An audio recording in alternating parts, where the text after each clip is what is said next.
Thank you for watching, and welcome to the United States as the Principal Agent. As a leading nation, it is our responsibility to understand our impact on the world. We must take accountability for how we lead other nations toward the future and to what end we are influencing them.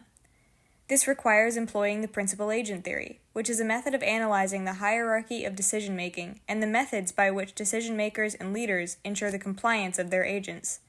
If we are to be held to the consequences of our actions as a nation, then we must understand the role that we play as a decision-maker. We must understand the United States as a principal agent. The first step in understanding the United States as a principal agent in international conflict and coercion is understanding the processes and mechanisms of the construction and exertion of influence on another state. A state develops influence over another state via power resources, influence activities, and power mechanisms. The effectiveness and strength of that influence is then marked and analyzed through target state behavior changes. To begin breaking this process down, a power resource is the tool that a state uses to engage in those influence activities. Power resources include military capability, in cases where the influencing state may offer to share their military technology, training, and organization techniques. Economic wealth, in which a state may wish to associate with and construct their own developed economy mimicking the influencer. Natural resources, in cases where the influencer has a resource that the receiving state may need or want. Technologies, where states connect through sharing research and development practices. Political systems, in cases where the receiving state may wish to mimic the successful governance systems of the influencing state. Educational systems, where the receiving state may wish to mimic systems that yield more educated populations on average. Cultural dissemination, which entices relationships as states connect in social practice. And positions in international organizations which afford the receiving state credibility and representation. These resources, military capability, economic wealth, natural resources, technology, political systems, education systems, culture, and international organizations, are then employed in the cultivation of influence via. Now let's bring it all together. By using the resources, the state is then able to enact influence activities towards the targeted state. Then use the framework of power mechanisms to change the targeted state's behavior. These mechanisms can be broken up into 5 categories: reward, punishment, expertise, attractiveness, and recognition. The leverage mechanism produces influence in a targeted state by changing the costs or benefits of complying with the influencer's preferences. However, it has proven to be least effective. The effective mechanism generates influence by changing the target's perception of the influencer and of the state's bilateral relationship. The reward power mechanism. International influence activities that employ the reward mechanism include the provisions of military equipment, preferential trade agreements, developmental aid, and support in international organizations. The punishment mechanism entails the threat or imposition of negative sanctions which arise from the costs of failing to comply with the influencer's preferences, use of coercive military force, trade restrictions, and diplomatic censure. The expertise mechanism. Influence arises from the target's respect for the influencer's knowledge or skills, military training, educational exchanges, and technical assistance programs. The attractiveness mechanism. Influence arises from the target's desire to identify with the influencer. However, the influencer doesn't acknowledge the changes in the other nation. The attractiveness mechanism is one-sided. The target changes its behavior to become more like the influencer, but the influencer does not acknowledge any shift in the target's status. Some targets want to emulate an influencer's culture, model a government, some of its economic performance, or military power. The recognition mechanism activates by identifying the target in a manner in which the target aspires to be recognized as a reliable security partner, a stable environment for foreign investment, or a responsible member of the international community. In an effort to maintain the influencer's recognition, the targeted country will encourage them to align their behavior with the influencer's preferences. A substantial diplomatic presence, visits by high-ranking officials, and joint military exercises. Targeted state behavior. Targeted state behavior changes as a result of the power mechanism and can be broken up into 4 categories: adopt, maintain, refrain, and abandon. These are all consequences or results from the outlined power mechanisms. 1. Adopt. The influencer adopts the desired behavior. 2. Maintain. The target maintains a behavior that it otherwise would have jettisoned. 3. The target refrains from adopting a behavior that it otherwise would have embraced. The target abandons a desired behavior. In order from most effective to least effective, the United States typically uses training programs, recognition, and equipment distribution in their cultivation of influence. Training programs are sustainable and have the capacity for growth in that states usually seek out additional training programs after completing and/or integrating the first that the United States has offered. Although leverage mechanisms are not sustainable, they are effective as a threat of negative punishment here. An example of this is the IMET, the International Military Training and Education Program, which the United States has disseminated worldwide. The second mode of influence cultivation is recognition, via which the United States' reputability affords the U.S. the ability to lend political and international credibility to the receiving state. Because the value of being recognized as an ally of the U.S. is so incredibly high in the international arena, the maintenance of this tool is long-term and simple, as states are more likely to align with the behaviors of the U.S. in order to gain that credibility. The last method of influence cultivation that the United States employs the most is equipment distribution. This is the weakest of the 3 because of the amount of time it takes to conduct security checks on the receiving nation and secure that kind of monetary transfer. This amount of time is entirely too long to afford the United States any kind of immediate reward. However, because this method does function as a kind of bonding experience for the countries, the United States is more likely to continue employing this method of influence development despite its relative weakness. With that in mind, we want to consider the United States an influencer of other nation-states. Through its training programs, recognition of other nation-states, and equipment trading, it seeks to gain and retain its influence over them. The first case we're going to look at that demonstrates the United States as a principal agent over other countries is going to be a case illustration seen in Ukraine. Following the post-Soviet independence of Ukraine in 1991, the United States wanted Ukraine to be a strong, independent, democratic partner in Eastern Europe to advance the United States' national interests. Influence activities by the United States in Ukraine since 1992 include bilateral military operations, economic assistance in the forms of grants and loans, diplomacy, and informational activities. Bilateral military operations occurred with the United States and Ukraine in Bosnia, Kosovo, and Iraq throughout the following 3 decades. These engagements primarily included military operations, basing, training programs, and arms and equipment trades between the 2 countries. Economic assistance came in the form of grants and loans. The foreign military financing and the international military education and training programs offered by the U.S. were seen in Ukraine, along with joint multinational training exercise funded by the United States along with NATO. Diplomacy is an important influence activity by the United States in which there are joint working groups that created a platform for sharing expertise, coordinating military reforms between the 2 countries, and ensuring a cooperative geopolitical strategy.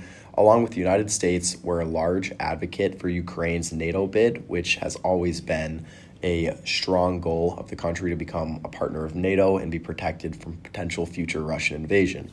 Additionally, there were informational influence activities that included joint peace shield military briefings between the 2 militaries, This is where Ukrainian officers were introduced to operational planning techniques and the rules of engagement consistent with Western military doctrine, all taught by the United States military. It is not surprising to learn that the U.S. employs all of the previously aforementioned power mechanisms with Ukraine.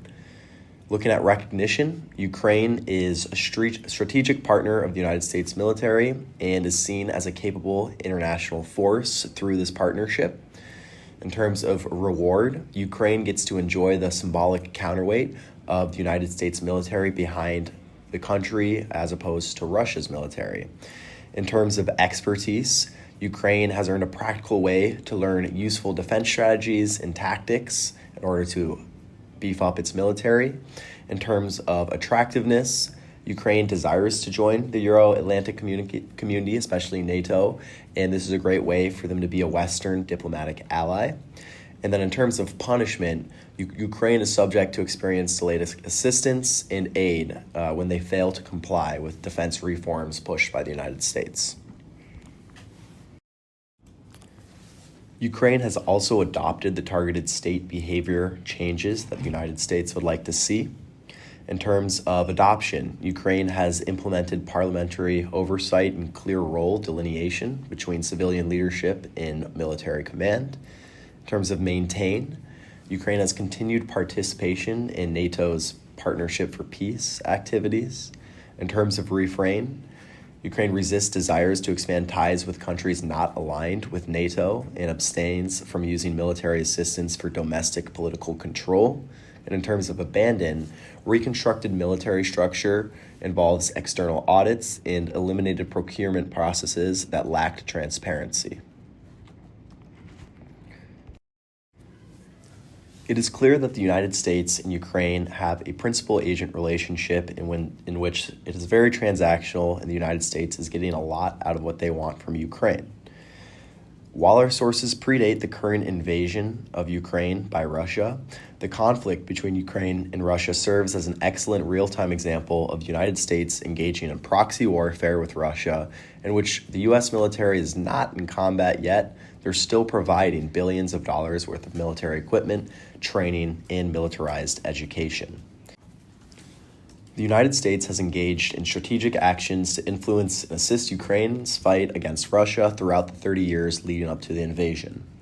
However, while it was largely established that a core interest of cooperation between the United States and Ukraine was the preservation of Ukraine's independence, it is clear now that the U.S. is still much more focused on its own interests than the collective as support for Ukraine has begun to flounder.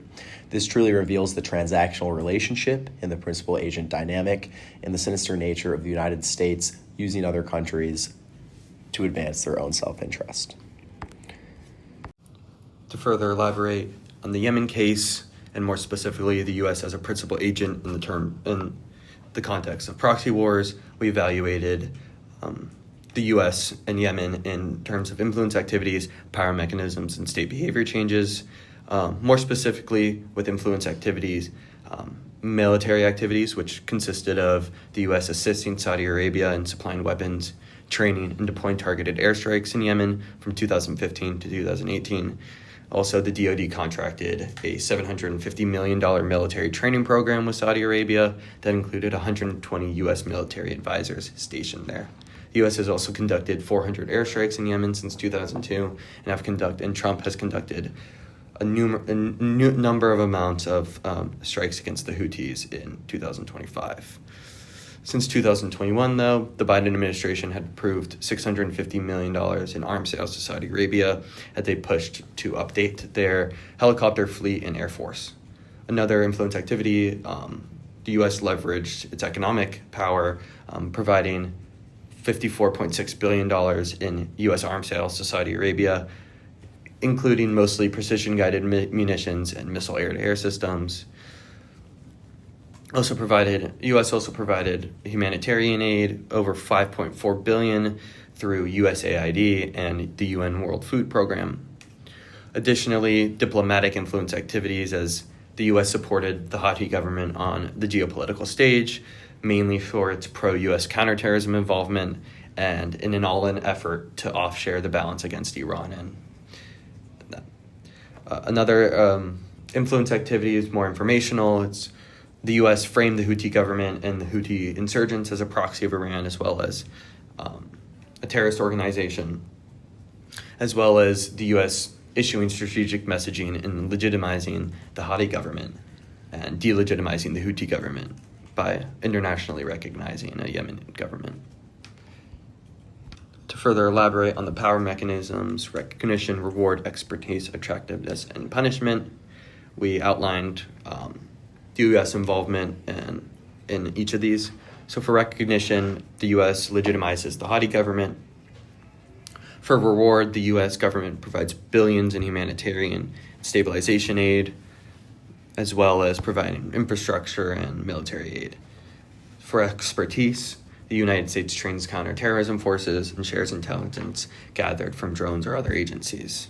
For attractiveness, it promotes a liberal governance and detracts from a Middle East dominated by Iran. And for lastly, punishment, if Yemen were not to comply, the U.S. would order sanctions and execute executive strikes. As for the state behavior changes, the U.S. as the principal agent wants Yemen to adopt, maintain, refrain, and abandon. So for adopt, the U.S. wants cooperation with counterterrorism policy and forces in targeting AQAP, the Al-Qaeda forces in the Arabian Peninsula, and ISIS groups. By doing this and participating in peace talks, allowing aid, and collaborating on counterterrorism actions. For maintain, the U.S. wants the Yemeni government to maintain the current legitimized state recognized by the United States in an effort to maintain territorial unity. For refrain, the United States makes it a condition that the Yemeni government avoid attacks on humanitarian efforts, especially aid given by the United States to Yemen. And lastly, abandon, the United States aims for Yemen to abandon any structure or system synonymous with the Houthis and Iran. Now that we have a model for how influence works and examples of how this influence is violent, we need to implement a plan to interrupt this violent system. We know that nations will follow an exploitative model to coerce and extract resources when it has a large power differential over another country and the costs for committing that violence are low. We also recognize the transactional model of behavior that lowers costs for the powerful principal agent states. We have just gone over the cases of the United States as this principal agent, signing transactional agreements with the Saudis, the Ukrainians, and the Emiratis. We seek to disrupt this process that encourages the various cohorts of elite decision-makers who control state power across these relationships to engage in interstate violence. A proven way to do this is to encourage states to accede to the World Trade Organization.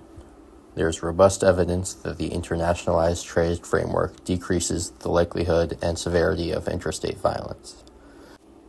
This is because the costs of trade liberalization outweigh the costs of trade isolation and warfare. Applying our conceptual model, this is a call for the WTO to act as a counterbalance to U.S. power and to increase its attractiveness in order to undermine the highly coercive leverage of the United States. The WTO strategy for violence mitigation is relevant to our model of influence, showing the strongest peace promotion effects are found between proximate nations, that is, between nations B and C in our model. However, there is a lot more that we can ask of the WTO.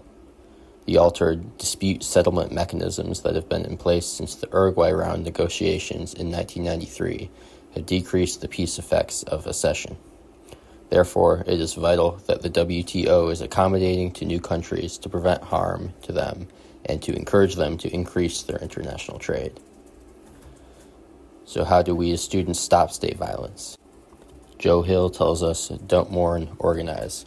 Inspired by the successes of the Student Nonviolent Coordinating Committee, we would develop deep connections with like-minded student groups with an international focus on campus, such as the Michigan Foreign Policy Council. Students should work to conduct and inform their communities on the research concerning correlations between global trade openness and decreased conflict probability. It is important that we do not limit our outreach to the University of Michigan. By creating a network of interested student groups across the country, we would be able to connect with individuals who have shown a strong willingness to bear the costs of organizing. As the campaign gained momentum, we would also reach out to and form alliances with international organizations with an interest in multilateral trade policy. Lastly, credibility and connection with those currently working towards this end is imperative. Any opportunity to meet with, hear from, and support those political, academic, or legal actors would be welcome and should be embraced by student groups across the United States. In our new student movement for peace, we should center rigorous scholarship on the issues